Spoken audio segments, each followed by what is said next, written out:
नमस्कार मु अजय कुमार स्वाई गाँ तरबई बालीपाना खोर्धा मोर दुईटी पोखरी अच्छी गोटे माछ चाष बड़ पोखरी अच्छी सेटा गोटे एकर रे आ गोटे 5 गुंठ हम गोटे छोट नर्सरी कर जाँल मु विगत माने 10 वर्ष है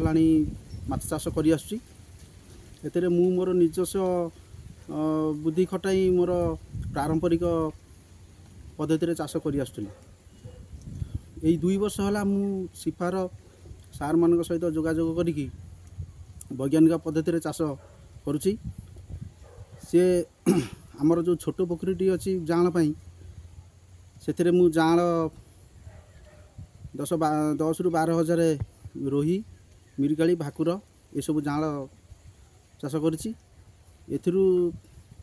मोर जिते 50 ग्राम रु 100 ग्राम हो जाऊँ मु बड़ गड़िया को शिफ्ट कर गड़िया मोर काउंट हिसाब से देखले 1200 रु 1400 पीस माछ अच्छी से केमिति माने वैज्ञानिक पद्धति चाष कले आमर कम खर्च लाभटा 2 गुणित हम से पद्धति मते सार माने शिक्षादान देइछंती। प्रथमतः केमिति माछर माने प्लांटनटा करा जीवो से व्यवस्था मत कहते गोबर केते दिन कौन व्यवहार करा जीवो चून दाना माने मु आगरू मन इच्छा पकाउली मु जानि नथिली को समय कौन पका जीवो से भी मते बतई देले तापर से माने किछि भी मते जाँल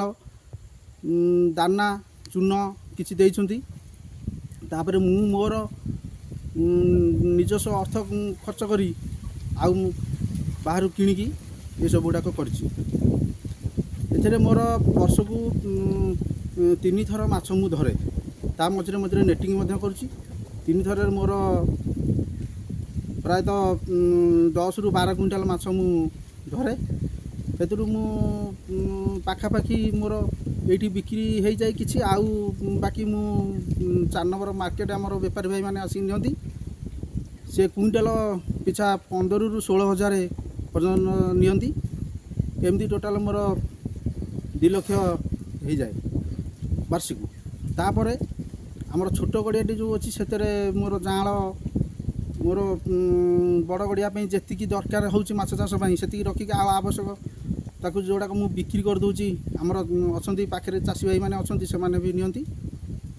केजी पिछा 240 ରୁ 250 भितर से नियंती से प्रायतः वर्ष को 50 हजार इनकम हो जाए एमती टोटाल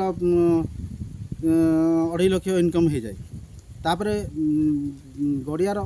बंध जो अच्छी बंधर चारिपट जाक आमर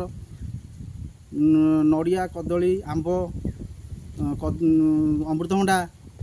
ये सब लगी से भी किसी इनकम हुए तापर धान भी चाष हो धान सहित भेजिटेबल आमर ये कोबी कोबी ए हार्वेस्टिंग चली आउ कोबी भी लगुच ता सहित भेंडी चाष हो कलरा ये सब ता सहित 100 पीस कुकुड़ा रखी से भी अंडा बिक्री होची ता सहित मांस भी बिक्री होची ता सहित 2 गाई बाछुरी के 4टी अच्छी ये सब जिनस अच्छी टोटाल देखा गले मोर 2.5 लाख खर्च होची 4.5 लाख 5 लाख भाया इनकम होची ये सब संभव होती केवल आमर सिफार सार मान जो से माने वैज्ञानिक पद्धति रे ये चाष करने द्वारा मोर लाभ 2 गुणित हो पारि मुझे धन्यवाद देवी आमर फार्मर फास्ट प्रोजेक्ट को जे सिफा माध्यम फार्मर फास्ट प्रोजेक्ट जो ही ये सब संभव हो पारि मुझे धन्यवाद देवी सिफार समस्त परिवार को